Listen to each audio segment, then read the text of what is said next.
এবার আপনার সামনে পরবর্তী আমার বন্ধু এমডি হুজাইফা তার সুমধুর কণ্ঠে আপনারা সিঙ্গেল কণ্ঠে কয়েকটি গজল শুনুন। তারপরে আমরা আবারও আসবো ডুয়েট কণ্ঠে কিছু গজল ইনশাল্লাহ নিত্য নতুন, সেগুলো পরিবেশন করে শোনাবো। এখন এমডি হুজাইফা তার সুমধুর কণ্ঠ থেকে আপনারা গজল শুনুন।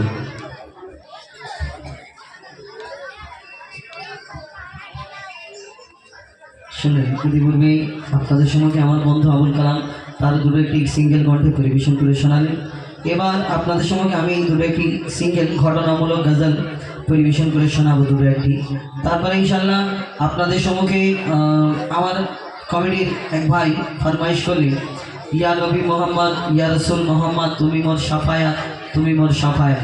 এই গজল আমাদের জীবনের একটা বিখ্যাত গজল, যে গজল এই গজলের বাদাওলাতে শুধু আমরা ভারতবর্ষে নয়, আগে গেল বছর যেটা ফেব্রুয়ারি মাসে আমরা বাংলাদেশে গিয়েছিলাম, আবার এই বছরেও যাব ফেব্রুয়ারিতে বাংলাদেশ, এবং আসামে যাব ফেব্রুয়ারিতে, এবং আপনাদের কিছু ঘটনামূলক গজল পরিবেশন করে শোনাবো। কেন এখানে আমি এর আগে যখন এসেছিলাম এখানে একটা গজল খুব মানে আপনাদের এই স্টেজের এই এটা কি ঘোনা পূর্ব পাড়ার এই আমার মুর্শিদ ভাইয়ের চ্যানেল থেকে 5 ওয়াক্ত নামাজের একটা গজল সবুজ রঙের একটা জুব্বা পরে এসেছিলাম। তো ওই গজলটা অনেক মানুষ দেখেছেন আপনাদের দোয়ার বরকতে, এবং এইখানে যে রূপ চলে আমরা সেই রূপ আপনাদের সঙ্গে দুটো একটি গজল পরিবেশন করে শোনাবো। যেরকম একদম নতুন নতুন গজল আমার YouTube channel MD Huzaifa official, আমি প্রত্যেক সপ্তাহে প্রায় একটা করে নতুন গজল ছেড়ে থাকি। আপনারা বিভিন্ন ধরনের চ্যানেল থেকে শোনেন একদম এই নতুন নতুন কিছু গজল, যেমন মা আমিনার চাঁদের কোনা, এর মধ্যে কিছু ঘটনা রয়েছে।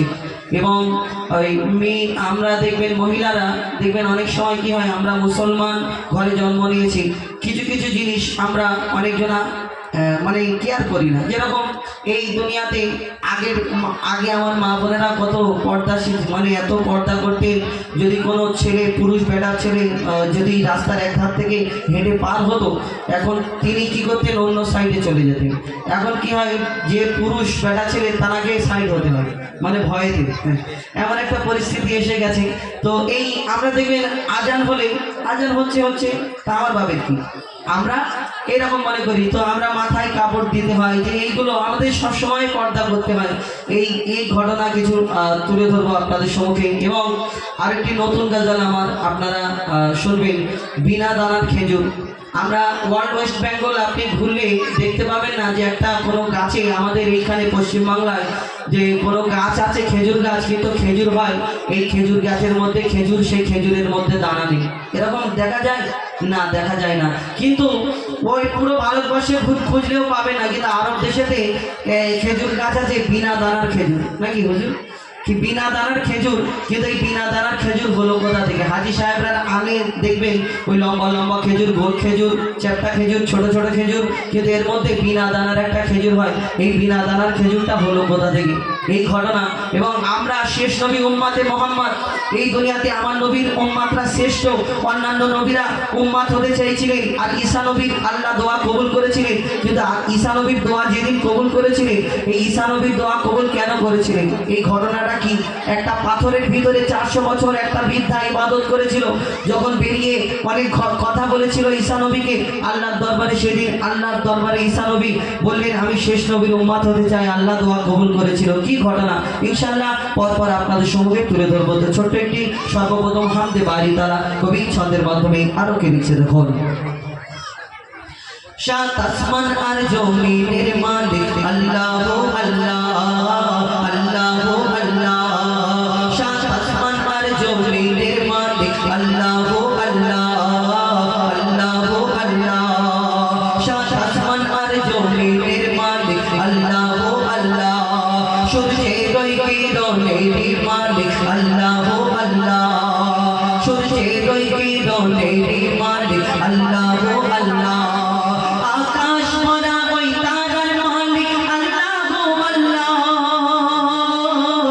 আকাশ ভরা ওই তারার মালিক আল্লাহ আল্লাহ, সৃষ্টির মাঝে তোমায় খুঁজে পাই আল্লাহ আল্লাহ আল্লাহ আল্লাহ আল্লাহ আল্লাহ আল্লাহ আল্লাহ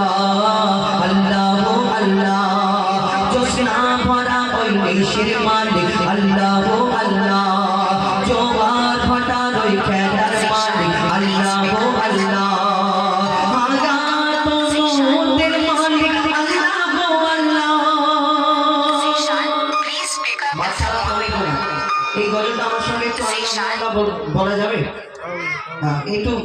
আচ্ছা কোন এই দিকের গেটটা একটু আমি অনুরোধ করবো আমার কমিটির তরফে, আমি বলছিলাম হয়তো রাগ করবেন, একটু গেটটা যদি ছেড়ে দেন, আমার মা বোনেরা আসা যাওয়া করছে, ওনাদের অসুবিধা হচ্ছে, আমি অনুরোধ করবো দাদা ভাইদের একটু শুনে। আমার কয়েকদিন আগে আমাদের মাদ্রাসাতে আমি গজলটা শেখাচ্ছিলাম, আমরা একটা মাদ্রাসা করেছি, তো সব বাচ্চারা মিলে এত সুন্দর লাগছে, তোমরা যদি এরকম বলো, আমি যখন বলবো সাত আসমান আর জমিনের মালিক, শুধু তোমরা কি বলবে? আল্লাহ আল্লাহ বলা যাবে নাকি গোনা হবে? আপা মানা করেছেন, এটা জোরে বলতে হবে, ঠিক আছে? দেখি একবার বলি, সাত আসমান আর জমিনের মালিক আল্লাহ আল্লাহ। বলবেন?